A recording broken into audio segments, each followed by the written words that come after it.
Feel carol के उसके घर में रहने से बिल्कुल भी खुश नहीं होता। रात में कैरोल ऑक्सीजन मास्क लगाकर सोती है क्योंकि कैरोल को स्लीप एपनिया नाम की बीमारी होती है। उसके खर्राटे और मशीन की आवाज से रात में फील सो नहीं पाता। अगले दिन फील की नजर उसके चुराए गए पेंटिंग में जाती है तो वह देखता है कि कैरोल ने उसके चुराए गए पेंटिंग में एक छोटे से पपी को बना दिया है। और जब वह कैरोल से इस बारे में पूछता है तो कैरोल उसे बोलती है कि उस पेंटिंग में उसे किसी चीज की कमी लग रही थी, इसीलिए उसने उसमें एक छोटे से पपी को बना दिया।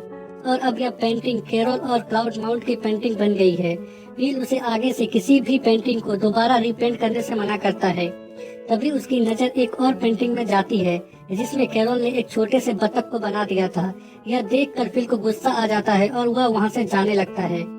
तो वह देखता है कि उसकी अडल्ट मैगजीन जहाँ पर उसने रखी थी वहाँ पर नहीं है। कैरोल उसे बताती है कि उसने उन मैगजीन को उसके गैरेज में रख दिया है। फिर उसे आगे से उसकी किसी भी चीज को इधर उधर करने से मना करता है क्योंकि यह उसका घर है। पर कैरोल उसे कहती है कि हम पति पत्नी हैं और अब कोई भी चीज मेरा नहीं हमारा होगा। फिर उसे हमारे अडल्ट मैगजीन को दोबारा इधर उधर करने से मना करता है और वहाँ से जाने लगता है। कैरोल उसे घर का कुछ सामान लाने को कहती है और एक चिट्ठा देती है। फिर घर का सामान लाना नहीं चाहता था। वह कैरोल के खिलाफ कंप्लेन बोर्ड में कंप्लेन लिखने जाता है तो वह देखता है कि वह बोर्ड उसके नाम के कंप्लेन से भरा हुआ है। तभी उसकी नजर मेलिसा और थॉड पर जाती है।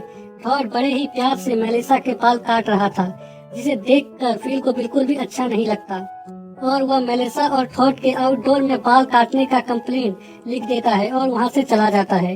अगले सीन में हम फील को देखते हैं जो कि कैरोल के बताए गए एक एक सामान को इकट्ठा करता है और आग लगा देता है और गॉड से शिकायत करता है कि भगवान ने उसके साथ ऐसा क्यों किया।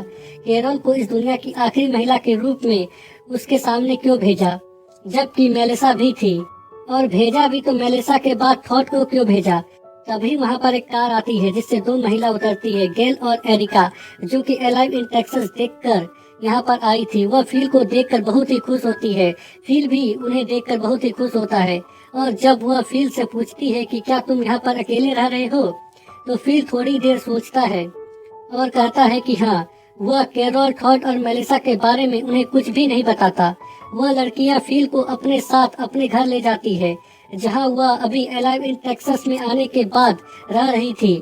फील उन्हें बताता है कि वह 2 सालों से कितना अकेला था और जब ये लोग बातें कर रहे होते हैं शैंपेन पीते हुए तो एरिका फील को कहती है कि उसे लगा कि यह दुनिया खत्म हो जाएगी क्योंकि हम ही दोनों आखिरी महिला बचे थे और अब यह दुनिया खत्म नहीं होगी क्योंकि अब तुम हमारे साथ हो। फील वही सुनना चाहता था जो कि एरिका कह रही थी। तभी एरिका की नजर फील के अंगूठी में जाती है। फील उन्हें झूठ बोल देता है कि उसकी पत्नी कैरोल मर गई है और वह इस दुनिया में अकेला है। फील जाने लगता है। गेल और एरिका फील को रात के डिनर के लिए इनवाइट करती है। फील वहाँ से सीधा अपने घर जाता है कैरोल का सामान लेकर क्योंकि अब वह बहुत ही ज्यादा खुश था क्योंकि अब वह दोबारा the last man on earth बन गया था। गेल और एरिका के लिए कैरोल भी बहुत ही खुश होती है क्योंकि फिल ने उसके बताए गए एक एक सामान को लेकर आया था। फिल उसे कहता है कि वह आज रात अकेले ही कैंपेनिंग में जा रहा है। कैरोल उसे नहीं रोकती और न पूछती है कि वह कहाँ जा रहा है। फिल अपने बॉयफ्रेंड्स के पास जाता है और उन्हें गेल और एरिका के बारे में बताता है और कहता है कि वह उनके लिए एक अच्छा पति बनने जा रहा है और वह अब दोहरी जिंदगी जिएगा। दरअसल फील का प्लानिंग होता है कि वह गेल, एरिका और कैरोल तीनों के साथ रहेगा पर इन्हें एक दूसरे के बारे में कुछ नहीं बताएगा।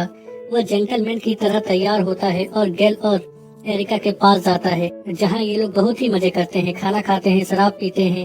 फिर उन्हें कैरोल की मौत की झूठी कहानी भी सुनाता है और उन्हें बताता है कि वह आखिरी समय तक कैरोल यानी कि अपनी पत्नी के साथ था।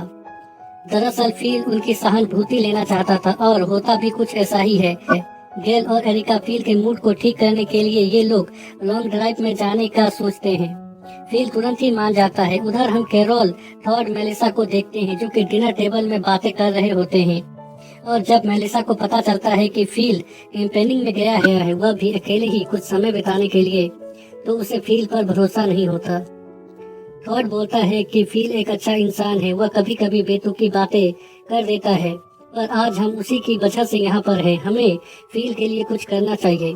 कैरोल तैयार हो जाती है क्योंकि फील कुछ दिनों से उसकी बातें सुन रहा था।